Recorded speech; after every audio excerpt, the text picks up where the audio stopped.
Tailor Chitra பேசுகிறேன். பாருங்கள், இது ஒரு 10 மினிட்ஸில் வந்து பஃப் ஸ்லீவ் எப்படி ஸ்டிச் பண்ணுறதுங்கிறது தான் இந்த வீடியோ. நீங்களும் இது ட்ரை பண்ணி பாருங்கள். இந்த கிளாத் வந்து பஃப் ஸ்லீவுக்காக கட் பண்ணி எடுத்திருக்கேன்.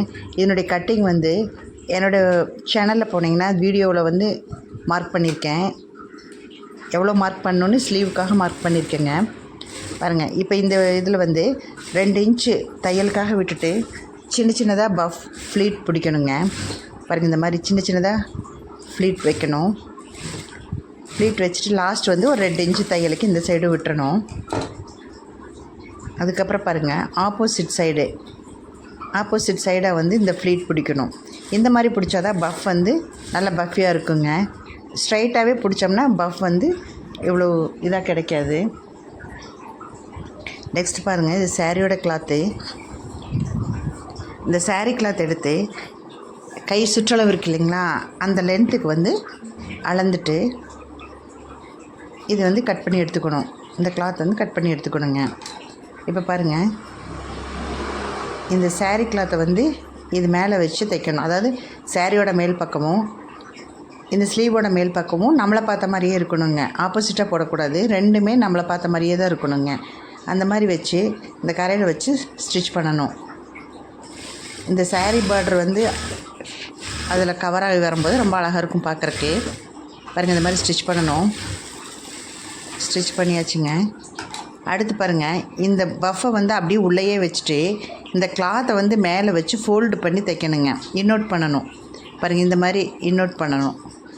இன்னோட் பண்ணி தைக்கும்போது இதில் இருக்கிற பிசுறு, இந்த நூல், இது எல்லாம் எதுவுமே தெரியாதுங்க. ஃபினிஷிங் வந்து நீட்டாக இருக்கும். பாருங்கள், எப்படி தைச்சிட்ருக்கேன் பாருங்கள். இந்த மாதிரி ஃபினிஷாக தைங்க. இந்த வீடியோ பிடிச்சதுன்னா சப்ஸ்கிரைப் பண்ணுங்கள், ஷேர் பண்ணுங்கள், லைக் பண்ணுங்கள், கமெண்ட் பண்ணுங்கள். நீங்கள் சப்ஸ்கிரைப் பண்ணால் தான் நான் போடுற வீடியோ உங்களுக்கு நோட்டிஃபிகேஷன் வரும். அடுத்தடுத்து கட்டிங் வீடியோ போடுறேங்க. பாருங்கள், இந்த மாதிரி வந்து இந்த கிளாத் வந்து வெளியில் எடுத்துடணும். பாருங்கள், ஸ்லீவ் வெளியில் வந்துடுச்சு. பாருங்கள், இப்போ பார்டரும் நீட்டாகிடுச்சு. பாருங்கள், பஃப் ஸ்லீவ் ரெடி ஆயிடுச்சு. இப்போ இதுக்கு வந்து கீழே வந்து நீட்டாக ஒரு ஸ்டிச் பண்ணி ஃபினிஷ் பண்ணணுங்க தையல். பாருங்கள், ஃபினிஷ் பண்ணியாச்சு. இவ்வளோதாங்க, ஈஸியாக 10 நிமிஷத்தில் சீக்கிரமாக இந்த பஃப் ஸ்லீவ் வந்து நம்ம ஸ்டிச் பண்ணிடலாம். ரொம்ப ரிஸ்க்கெல்லாம் எடுக்க வேண்டிங்கிற அவசியமே கிடையாதுங்க.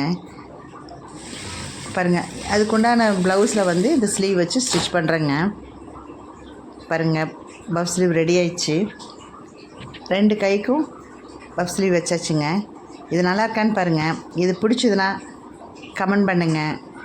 பாருங்கள், அழகாக இருக்குது. இதோட பாவாடை வந்து லாஸ்ட் வீடியோவில் கூட நான் போட்டிருக்கேங்க. அதோட ப்ளவுஸ் தான் இது. பஃப் ஸ்லீவ் கேட்டிருந்தாங்க, அதுக்காக தான் இது நான் ஸ்டிச் பண்ணியிருக்கேன். பாருங்கள், ரொம்ப அழகாக இருக்குது பார்க்குறக்கு. அந்த பாவாடைக்கும் இதுக்கும் ரொம்ப அழகாக இருக்குங்க, ப்ளவுஸுக்கும் பார்க்குறக்கு. நீங்களும் இந்த மாதிரி ட்ரை பண்ணி பாருங்கள். தேங்க்யூ.